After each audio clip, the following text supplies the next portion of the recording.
ভাটিপাড়া বালাসর যুব সমাজের উদ্যোগে আয়োজিত দ্বিতীয় বার্ষিক ইসলামী মহাসম্মেলন সম্মানিত শ্রদ্ধাভাজন সভাপতি, সহসভাপতি, আমন্ত্রিত ওলামায়ে কেরাম, আমার সামনে উপস্থিত দূর দূরান্ত থেকে আগত শ্রদ্ধাভাজন মুরব্বিয়ান, কচিকাচা, ছোট ছোট কোমলমতি ভাইয়েরা এবং পর্দার আড়ালে মা ও বোনেরা, প্রথমেই অন্তরের অন্তঃস্থল থেকে সেই মহা মনিবের দরবারে শুকরিয়া জ্ঞাপন করি যে রব্বুল আলামিন এই কনকনে শীতের মধ্যে এই মাহফিলে বিভিন্ন ঝামেলা থেকে মুক্ত করে আল্লাহ তাবারক ওয়া তাআলা আমাদের কতিপয় বান্দাকে মহব্বত করে ভালোবেসে আসার জন্য, বসার জন্য তৌফিক দান করেছেন।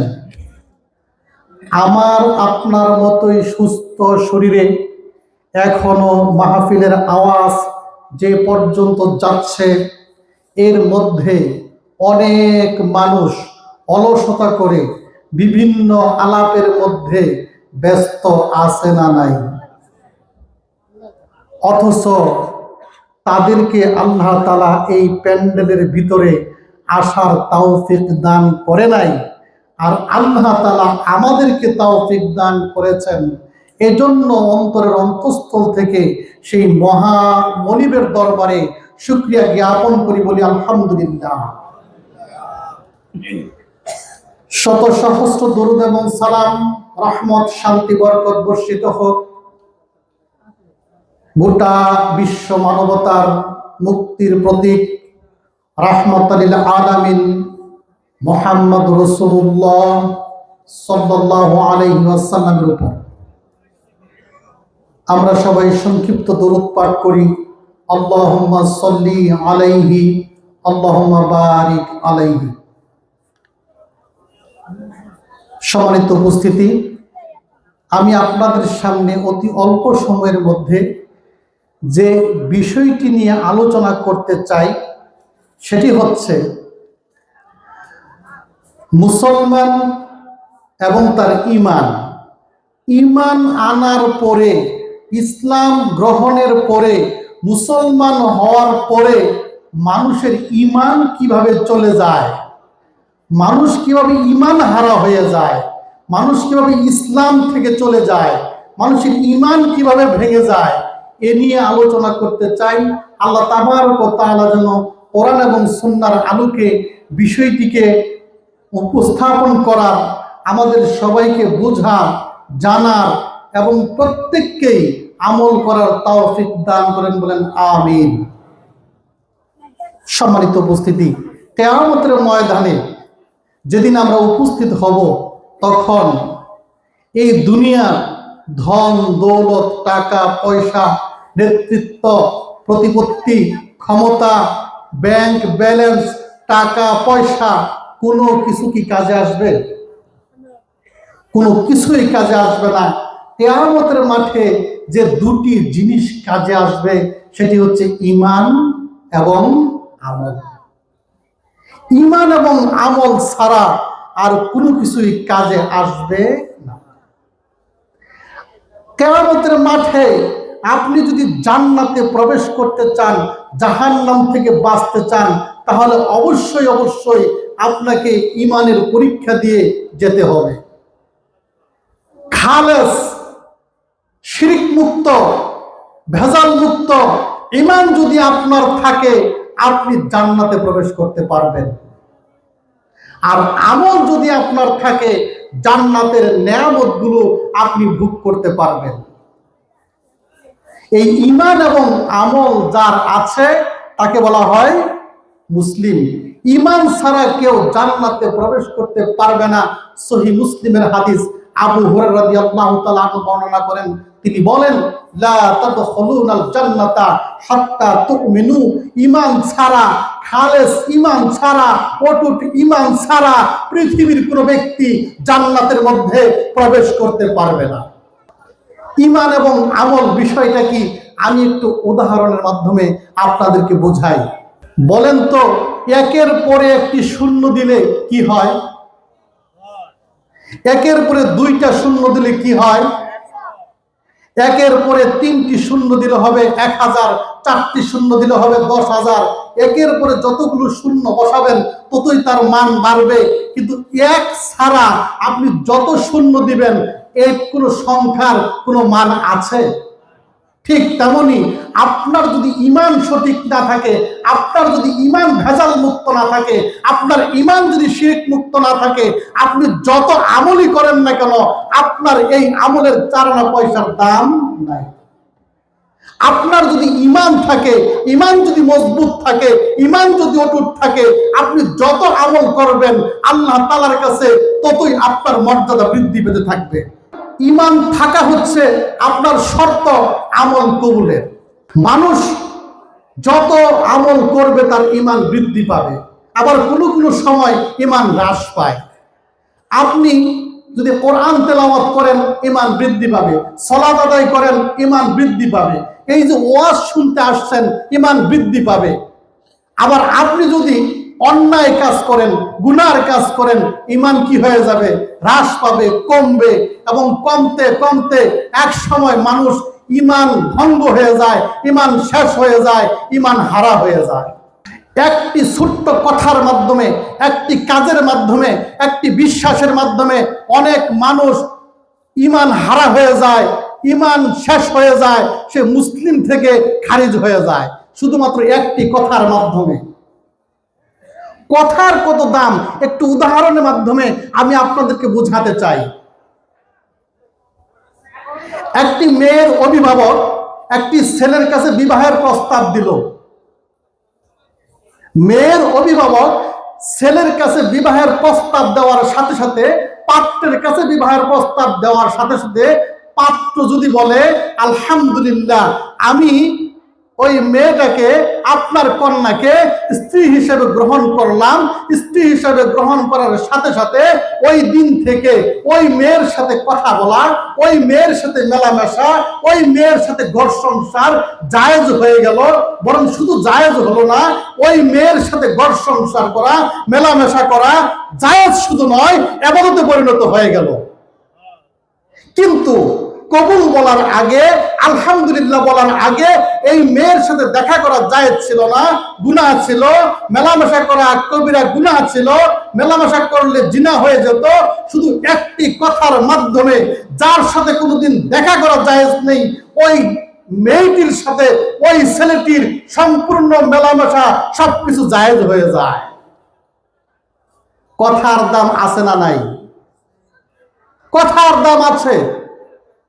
ঠিক একইভাবে 80 বছরের বৃদ্ধ একজন কাফের, একজন গুনাহগার, একজন পাপী ব্যক্তি যদি আন্তরিকভাবে কালেমা পাঠ করে, যদি বলে আশহাদু আল্লা ইলাহা ইল্লাল্লাহ ওয়া আশহাদু আন্না মুহাম্মাদার রাসূলুল্লাহ, এই কালেমাটা পাঠ করার সাথে সাথে ওই 80 বছরের গুনাহগার, ওই 80 বছরের কাফের সঙ্গে সঙ্গে মায়ের পেট থেকে সন্তান ভূমিষ্ঠের সময় যেমন নিষ্পাপ হয়ে যায়, তেমন নিষ্পাপ একজন মুসলিমে পরিণত হয়ে যায়।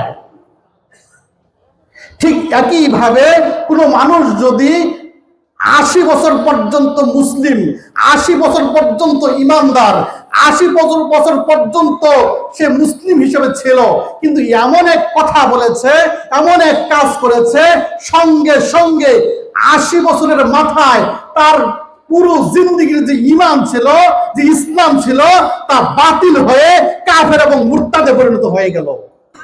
তাহলে কথার দাম আছে না নাই? অবশ্যই কথার দাম আছে। একটি কথার মাধ্যমে যেমন মুসলিম হয়, আবার একটি কথার মাধ্যমে মানুষ কি হয়ে যায়? মুরতাদ হয়ে যায়। তবে আমাদের দেশে, আমাদের সমাজে, আমাদের মুসলমানদের মধ্যে এমন ধারণা আছে যে একবার মুসলমান হওয়ার পরে, একবার ইমানদার হওয়ার পরে সে যাই কিছু করুক না কেন, যে কর্মকাণ্ডই করুক না কেন, যে কথা বলুক না কেন, কোনোদিন মুসলমানিত্ব যায় না, কোনোদিন ইমানদারিত্ব যায় না, এমন ধারণা আছে না নাই? এই ধারণাটা একেবারেই ভুল, একেবারেই ভুল। বরং কারণে, কোন কোন কথার কারণে, কোন কোন কাজের কারণে ঈমান চলে যায়, ইসলাম চলে যায়, ঈমান ভেঙে যায়, এইটা না জানার কারণে অনেক মানুষ মুরতাদ হয়ে যায়, ঈমান হারা হয়ে যায়, সে নিজেও জানে না। আবার আমরাও জানি না কোন ব্যক্তি ঈমান হারা হয়ে গেছে। এই জন্য ওই ঈমান হারা মুরতাদ ব্যক্তির সাথে অনেক সময় আমরা সমাজ করি, আমাদের সমাজের সাথে বসবাস করে সে কুরবানি দেয়, তার সাথে আবার বিয়ে শাদী হয়, আত্মীয়তা হয়, সে মুসলিম হিসেবে বসবাস করে, কারণ সেও জানে না সে ঈমান হারা হয়ে গেছে, আমরাও জানি না সে ঈমান হারা হয়ে গেছে। তাহলে কি কি কথার মাধ্যমে, কি কি কাজের মাধ্যমে মানুষ ঈমান হারা হয়ে যায় তা জানার দরকার আছে না নাই? মনে হয় কতকের আছে আর কতকের নাই। না সবারই দরকার আছে? সবারই দরকার আছে। কেমন দরকার আছে আরেকটি উদাহরণের মাধ্যমে আমি আপনাদেরকে বোঝাই। আমরা যখন সালাত আদায়ের জন্য ওযু করি, বলেন ওযু ছাড়া কি কোনো সালাত হবে? ওযু ছাড়া কোনো ব্যক্তি যদি সালাত আদায় করতে যায়, যে আমি ওযু করব না, বড় একটা জুব্বা পরবো, দামি একটি টুপি পরবো, ভালো করে সুগন্ধি দিব, তবু ওযু করতে চাই না, আপনি যত ভালো পোশাকই হোক না কেন, যত ভালো টুপি হোক না কেন, যত ভালো কোরআন তেলাওয়াত করতে পারেন না কেন, আপনি যদি ওযু না করেন আপনার সালাত হবে না। আবার আপনি ওযু করলেন, এই ওযু ভাঙার কিছু কারণ আছে না নাই? যেমন যদি কেউ প্রস্রাব করে, যদি কেউ পায়খানা করে, বা প্রস্রাব পায়খানা রাস্তা দিয়ে যদি কিছু বের হয়, শুয়ে যদি ঘুমিয়ে পড়ে, তাহলে ওই ব্যক্তির ওযু থাকে না থাকে না? এরকম আরো অনেক কারণ আছে না নাই? কোনো ব্যক্তি যদি ওযু ভাঙার কারণ না জানে, কি কি কারণে ওযু ভাঙে সে জানে না, কিন্তু ওযু করলো, কি কি কারণে ওযু ভাঙে সেটা সে জানে না, তাহলে তার ওযু আছে না নাই সেটা কি সে নির্ণয় করতে পারবে? ওযু করবে কিন্তু ওযু ভেঙে গেছে সে জানে না, সে ওযু ছাড়াই হয়তো সালাত আদায় করবে। ওযু ছাড়াই যদি সালাত আদায় করে, সে যত সুন্দরভাবে সালাত আদায় করুক না কেন, যত ধীরস্থিরভাবে সালাত আদায় করুক না কেন, যত সুন্দরভাবে রুকু করুক না কেন, যত সুন্দরভাবে সাজদা করুক না কেন, আপনারা বলেন তার সালাত হবে না হবে না? হবে? তার সালাত কখনোই হবে না। ঠিক তেমনি ওযু ভাঙার কারণ জানা যেমন জরুরি, ওযুকে ধরে রাখার জন্য, সালাতকে আদায় করার জন্য, ঠিক তেমনি একজন প্রকৃত মুসলিম হওয়ার জন্য, প্রকৃত ঈমানদার হওয়ার জন্য জানা জরুরি হচ্ছে আমার ঈমানটা কতটুকু আছে আর কতটুকু নাই, আমার ঈমানটা কতটা সমস্যায় আছে সেটা জানা দরকার আছে না নাই? বিদ্বানগণ, আলেমগণ, মুহাদ্দিসগণ কোরআন এবং হাদিস ঘেটে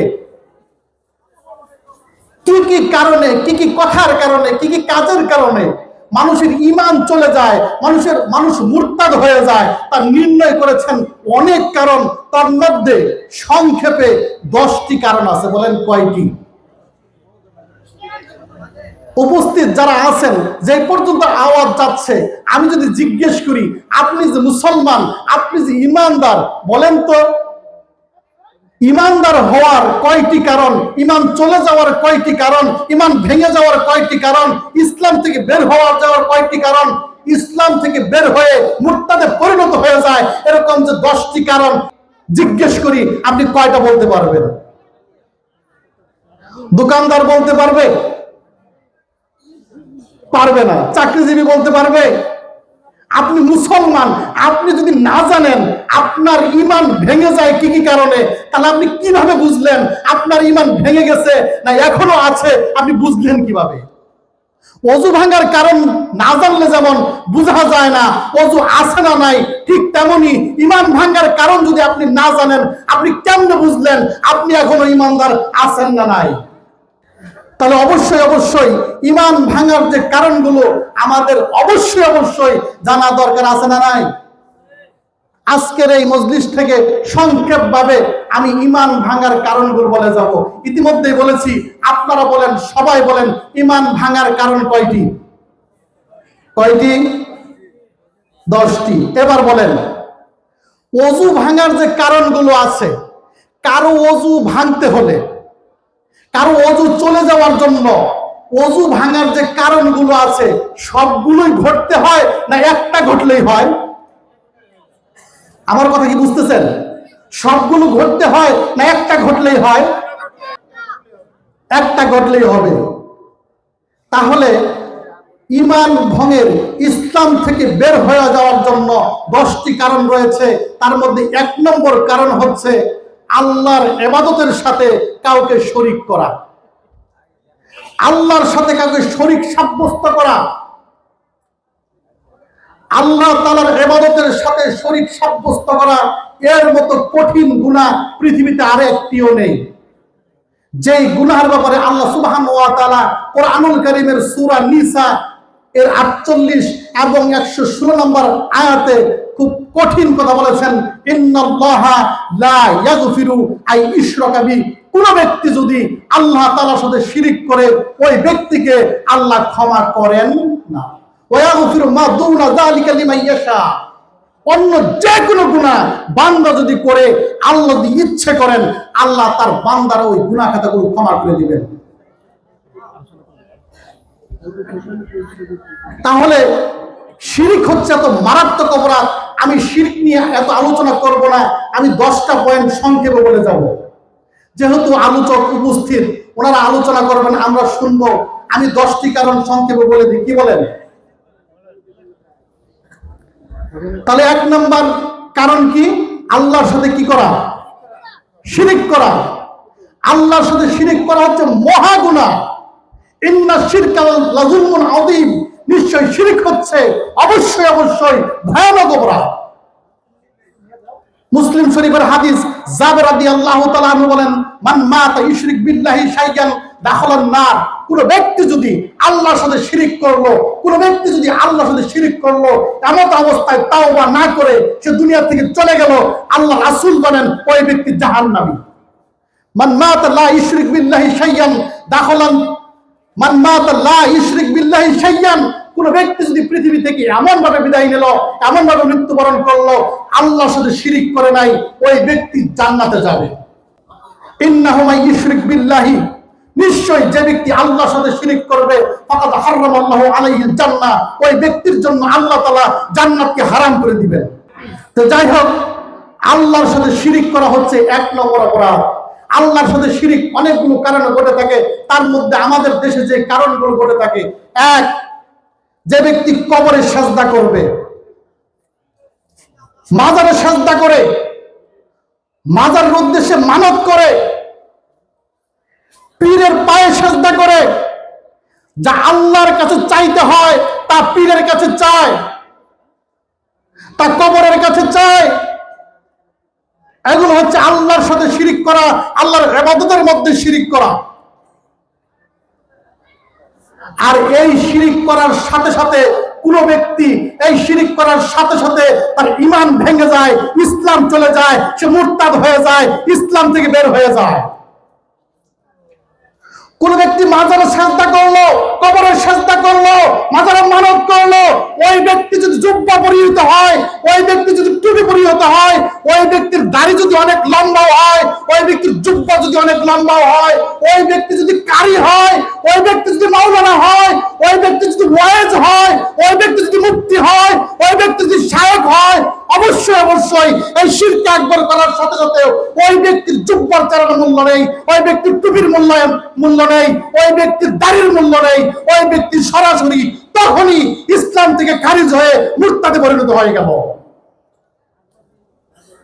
তাহলে ইসলাম থেকে খারিজ হওয়ার 1 নম্বর কারণ হচ্ছে আল্লাহর সাথে শিরক করা।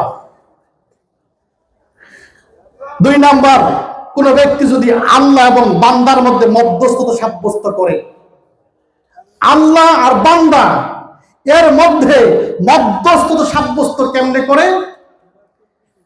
যে আমি গুনাহগার, আমি আল্লাহর কাছে পৌঁছতে পারবো না, আল্লাহ আমার কথা শুনবে না, তাই একজন মাধ্যম করলাম।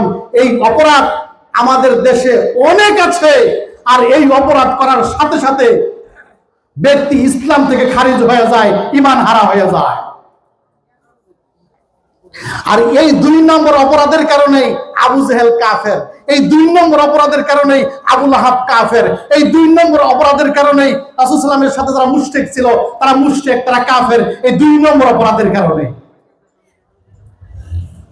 আবু জেহেল, আবু লাহাব যারা ওই সময় মূর্তি পূজা করত, তাদেরকে যদি প্রশ্ন করা হতো তোমরা ওই মূর্তির কাছে চাও কেন, মূর্তির কাছে মানত করো কেন, মূর্তির ইবাদত কেন করো, মূর্তির পূজা কেন করো, তোমরা এগুলো কেন করো, তারা উত্তর দিত মা না'বুদুহুম ইল্লা লিয়ুকাররিবুনা ইলাল্লাহি যুলফা। সাবধান সাবধান, আমরা এই মূর্তি পূজা করি না, আমরা লাতের পূজা করি না, আমরা মানতের পূজা করি না, আমরা কি করি, এই লাত উজ্জা মানত আমাদেরকে আল্লাহর কাছে পৌঁছে দিবে, তারা সুপারিশ করে আল্লাহর কাছে পৌঁছে দিবে, তাদেরকে মধ্যস্থতা বানাইছি, তাদেরকে মাধ্যম বানিয়েছি, এই কাজটা আমরা করি, আমরা তার পূজা করি না। ঠিক এখনো এইরকম মুশরিক আমাদের দেশেও নামদারি মুসলমান আসলে মুশরিক এমনও আছে।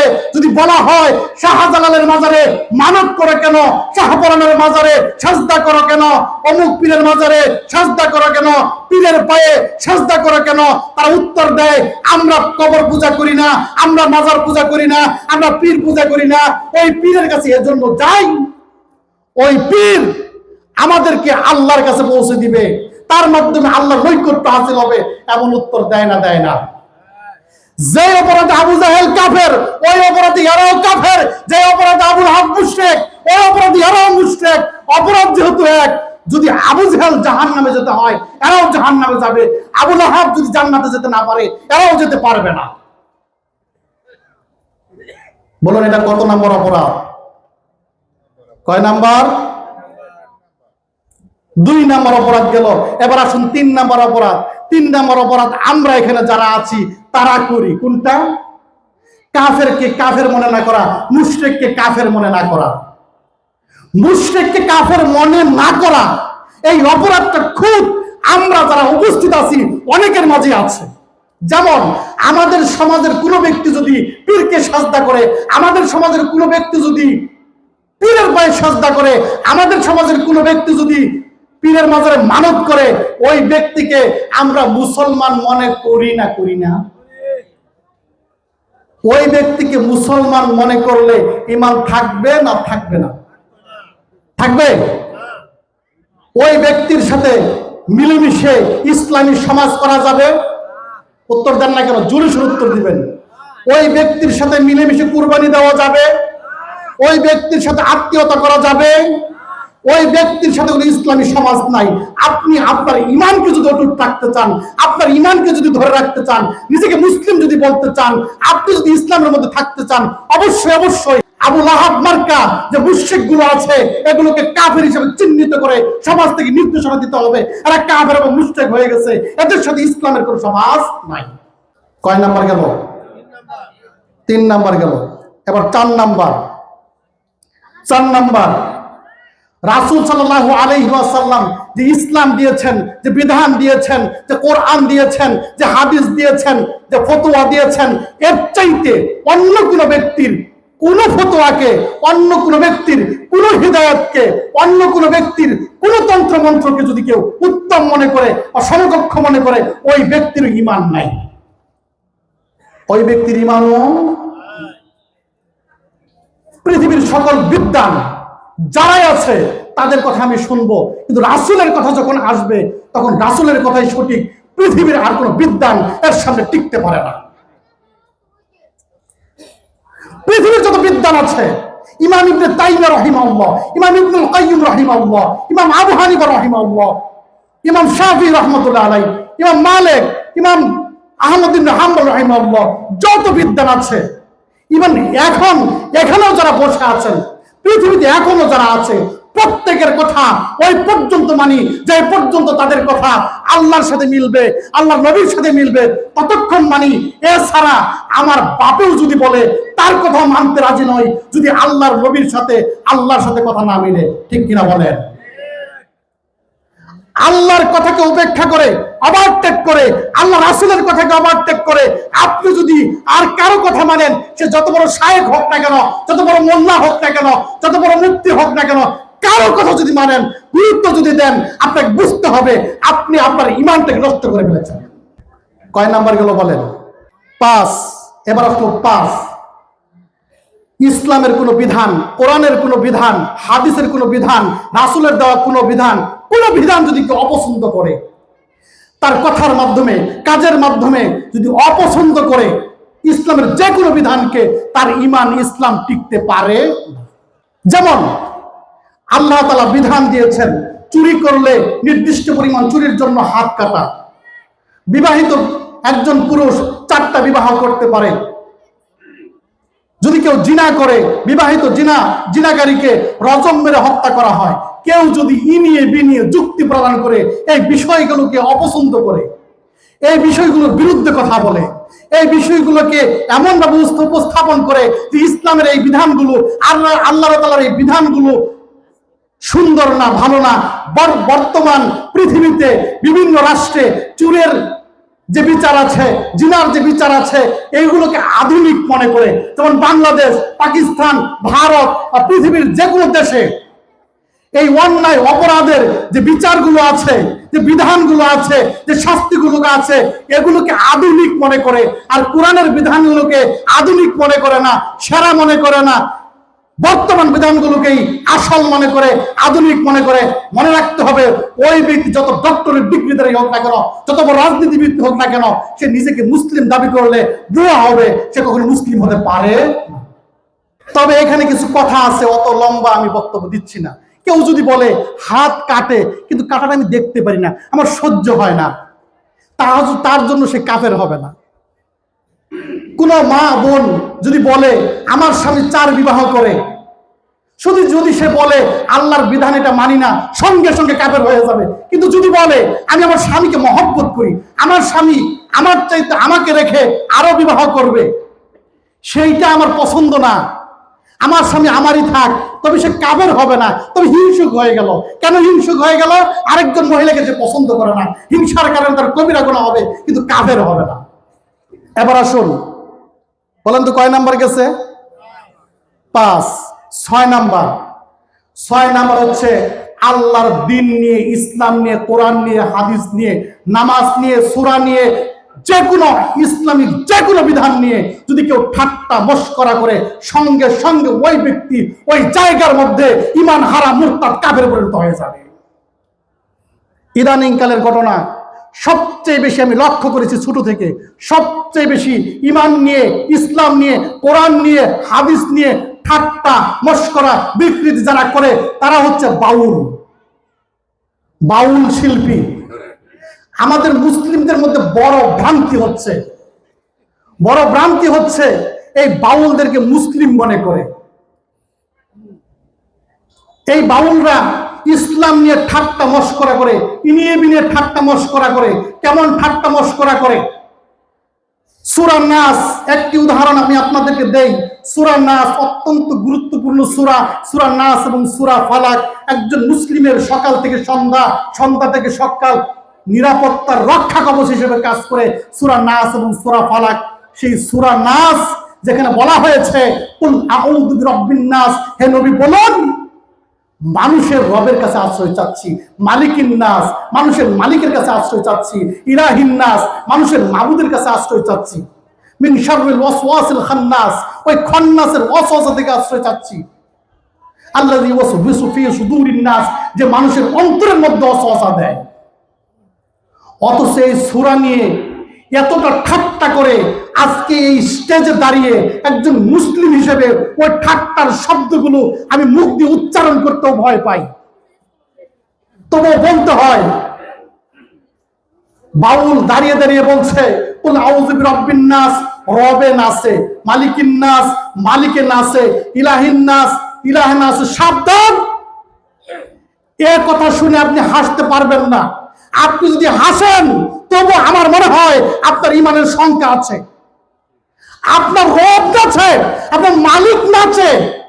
এখানে নাচ মানে মানুষ, আর সে বলল নাচ মানে ড্যান্স, ড্যান্স মানে নৃত্য বোঝাচ্ছে। আরে আপনার রব নাচে মানে নৃত্য করে, আপনার মালিক মানে আল্লাহ নাচে নৃত্য করে, এই কথা বলার পরে আপনি মানেন কিভাবে? আপনি হাসেন কিভাবে? আপনি ওখানে থাকেন কি করে? আজকে যদি বলা হতো আপনার মা নাচে, আপনার বোন নাচে, আপনার বাবা নাচে, আপনি কি সহ্য করতেন? আপনার বাবার চাইতে আল্লাহ ছোট হয়ে গেল, আপনার মায়ের চাইতে আল্লাহ ছোট হয়ে গেল। আজকে মুসলমান বাউল গানের সামনে বসে বসে সে সহ্য করে, ধৈর্য ধারণ করে, কোরআন বিকৃতি করে, ঠাট্টা মশকরা করে, আপনি ওখানে বসে থাকেন কেমনে? ন্যূনতম পক্ষে আপনার জুতা দিয়ে ওই বাউলকে যদি আষ্টে পৃষ্ঠে দুই গালের মধ্যে মারতে পারতেন, তবুও না বোঝা যেত আপনার ঈমান কিছুটা হলেও আছে। শুধু তাই নয়, বাউলরা বিভিন্ন হুকুমকে অস্বীকার করে। এক বাউল বলছে, নিজের কানে আমি ইউটিউব ভিডিওতে শুনছি, ফেসবুকে শুনছি, সে বলতেছে পর্দা আবার কিসের? জন্মের সময় পর্দা লাগে না, আর জন্মের পরে পর্দা ফরজ হলো, এটা কি মানা যায়? ওই বাউল বলতেছে। তবে দুঃখজনক বিষয় কি জানেন? এদেশের মুসলমানরা ইসলাম সম্পর্কে জানে না, ঈমান সম্পর্কে জানে না। তারা মনে করে যাত্রা গান থেকে বাউল অনেক ভালো। যেই মুসলমানরা যাত্রা গান দেখে না, টুপি মাথায় পাঞ্জাবি পরে নামাজ পড়ে তারপর বাউল গান শুনতে যায়, তারা মনে করে বাউল গান নাকি যাত্রার চাইতে ভালো, সেই হিসেবে সওয়াব মনে করে শুনে। অথচ যাত্রা গান থেকে বাউল গান হাজার কোটি গুণ খারাপ। যাত্রা গানে কবিরা গুনাহ হয়, যাত্রা গানে আপনার জিনা হয়, এই কথা ঠিক। যাত্রা গান বন্ধ করতে হবে, তার আগে আপনাকে বুঝতে হবে যাত্রা গানের চাইতে লক্ষ কোটি গুণ খারাপ হচ্ছে বাউল গান। কারণ বাউল গানে শুধু গান বাদ্যবাজনায় হয় না, বাউল গান আপনার ইসলাম নিয়ে, আপনার নবী নিয়ে, আপনার আল্লাহ নিয়ে কটূক্তি করা হয়। আপনি কিভাবে সহ্য করেন? তাই আজকে থেকে আপনার আশেপাশে এ ধরনের বাউলরা যেখানে গান করার চেষ্টা করবে, আপনার যদি ইমানের সিটে পুরো থাকে, ইমানের এক বিন্দু থাকে, আপনি একাই যথেষ্ট ওই বাউল গানকে বন্ধ করার জন্য। সামাজিক পদক্ষেপ নিতে হবে, যে যেখানে আছেন, যে যাই করেন, অন্তত পক্ষে কোনো বাউল কোনো সমাজে, কোনো বাজারে, কোনো জায়গায় মাথার তারা দিয়ে যদি না উঠে, এই চেষ্টা আমাদের সবার করতে হবে। রাজি আছি তো সবাই ইনশাআল্লাহ? কোন বাজারে, কোন দোকানে, কোন সিডিতে, কোন টিভিতে বাউলের মুখটা যেন না দেখা হয়। কোন টিভিতে বাউলের মুখ দেখা যায়, সঙ্গে সঙ্গে জুতা মারবেন তার গালে। কয়টা বলছি বলেন? 6টা। আর 4টা বলতে পারলাম না, 2বার স্লিপ আসছে। না শুনেন শুনেন শুনেন, কর্তৃপক্ষ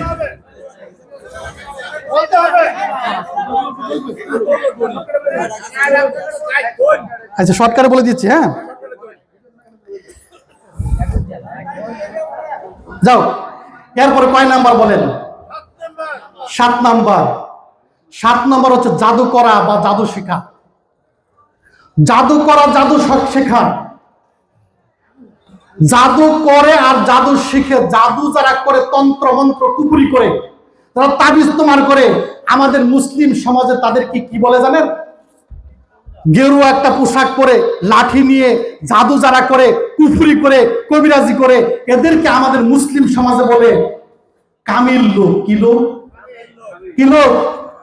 আর আপনি মুসলমান একজন কাফেরকে বলছেন কামিল, একজন মুরতাদকে বলছেন কামিল। আর ও তো কাফের, ও তো মুরতাদ, ও কুফরি করে, ও তাবিজ করে, ও তো মুরতাদ, ওকে কামিল বলেন কিভাবে? তো কামিল হওয়ার প্রশ্নই আসে না। আরো দেখতে পাই অনেক মা ও বোনেরা না বুঝেই, আমরা আহলে হাদিস সমাজের মধ্যে আছে, গায়েবী বলে, ওইখানে গায়েবী জানতে যায় না। অথচ আল্লাহর নবী বলেছেন, মানাতা কাহিনান আও আররাফান ফাসআলাহু আন শাইইন, কোন ব্যক্তি যদি কোন জাদুকরের কাছে যায়, কোন কবিরাজের কাছে যায়, গায়েবে বর্ণনার কাছে যায়, গিয়ে শুধু জিজ্ঞেস করে, আমার গায়েবী কোনো কথা জিজ্ঞেস করে, বলে যে আমার কি হয়েছে, বাড়িতে কি হয়েছে, বা গায়েবী কথা জিজ্ঞেস করে, এই জিজ্ঞেস করার সাথে সাথে 40 দিনের ইবাদত বাতিল হয়ে যায়। আর অপর এক হাদিসের মধ্যে বলেন, আল্লাহর নবী বলেন, আর যদি ওই ব্যক্তি এই কথাকে জিজ্ঞেস করার পরে বিশ্বাস করে, আগেরটা শুধু কি জিজ্ঞেস করা, বিশ্বাস করি না করি পরের কথা, জিজ্ঞেস করে টেস্ট করি, আর টেস্ট করার কারণে 40 দিনের ইবাদত বাতিল। আর যদি বিশ্বাস করে সঙ্গে সঙ্গে ফাকাদ কাফারা বিমা আনজালাল্লাহ, পুরো ইসলামকে অস্বীকার করা, কুফরি করা হয়ে যায়। তাই মা বোন যাদের কানে আমার আওয়াজ যাচ্ছে, আমি আপনাদেরকে অনুরোধ করে বলে দিতে চাই, কোনোদিন ঈমান হারা হবেন না। আপনার অসুখ বিসুখ হতে পারে, ডাক্তারের কাছে যাবেন, চিকিৎসা করবেন, গায়েবী বর্ণনার কাছে গিয়ে নিজের ঈমানকে বিক্রি করে দিবেন না। গেল 9 নাম্বার, এবার 8 নাম্বার। মুশরিকদের বিরুদ্ধে যখন মুসলিমদের যুদ্ধ হয়, তখন ওই মুশরিক কাফেরদেরকে যারা সহযোগিতা করবে, অবশ্যই অবশ্যই তাদের ঈমান থাকবে না, তারা মুরতাদে পরিণত হয়ে যাবে। পৃথিবীর যেসব জায়গায়, আরাকান বলেন, ফিলিস্তিন বলেন, ইরাক বলেন, যেসব জায়গায় আমার মুসলিম মা বোনেরা, আমার মুসলিম ছোট ছোট বাচ্চারা মার খাচ্ছে, নিহত হচ্ছে, শহীদ হচ্ছে, ওই সমস্ত জায়গায় যে কাফের জালেমরা তাদেরকে হত্যা করছে, ওই কাফের এবং জালেমদেরকে যারা সহযোগিতা করবে, অর্থ দিয়ে, শক্তি দিয়ে সহযোগিতা করবে, তারা যত বড় জুব্বা পরনে হলো না কেন, যত বড় টুপি পরনে হলো না কেন, যত নিজেকে মুসলিম দাবি করে না হলো না কেন, অবশ্যই অবশ্যই তারা সঙ্গে সঙ্গে কাফের এবং মুরতাদে বৃষ্টি হয়ে যাবে। কয় নাম্বার গেল? 9 নাম্বার, খুবই ইম্পর্টেন্ট। আজকে কয় তারিখ? 25শে ডিসেম্বর। আজকেও ফেসবুকে একজনের সাথে টুটকা ফাটকা কথা হচ্ছে। আমাদের মুসলিমদের মধ্যে অনেকেই মনে করে অন্য ধর্মের অনুসারীরা তারাও জান্নাতে যেতে পারে। এখানে 9 নাম্বার পয়েন্ট হচ্ছে, যদি কেউ বিশ্বাস করে যে ইসলামের বাইরে, রাসূলের শরীয়তের বাইরে অন্য কোন শরীয়ত, অন্য কোন ধর্ম মানলে সে মুক্তি পাবে, জান্নাতে পাবে, এমন সন্দেহ যদি কেউ পোষণ করে, ওই ব্যক্তি মুরতাদ হয়ে যাবে। উদাহরণ দিচ্ছি, আপনাদের মধ্যে কোন ব্যক্তিকে যদি জিজ্ঞেস করা হয় যে হিন্দুরা কি জান্নাতে যাবে, খ্রিস্টানরা কি জান্নাতে যাবে, তখন উত্তর দেয় কি জানেন? আল্লাহ জানে। এই আল্লাহ জানে কথা বলার সাথে সাথে আপনি মুরতাদ হয়ে গেছেন। আল্লাহ বলছেন ইসলাম ছাড়া কোন ধর্মই সঠিক নয়, বাতিল, পরিত্যাজ্য, জাহান্নামী। আর আপনি এখনো বলছেন আল্লাহ জানে, মানে সন্দেহ পোষণ করেছেন অন্য ধর্মের লোকেও জান্নাতে যেতে পারে। আপনার সন্দেহ আছে, আপনার তো ঈমান চলে গেছে।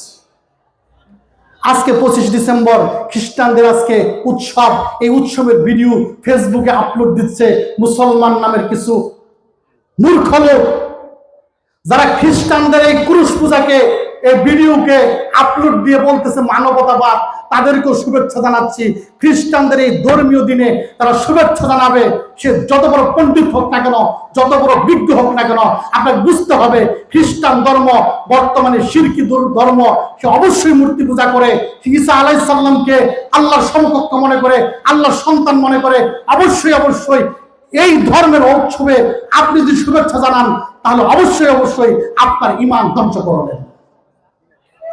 সর্বশেষ 10 নাম্বার হচ্ছে, আল্লাহর দিন থেকে যদি সম্পূর্ণরূপে নিজেকে মুক্ত করে নেয়, আল্লাহর দিনকে যদি অস্বীকার করে, আল্লাহর দিন থেকে যদি বের হয়ে যায়, অবশ্যই অবশ্যই সে মুরতাদ কাফেরে পরিণত হয়ে যাবে।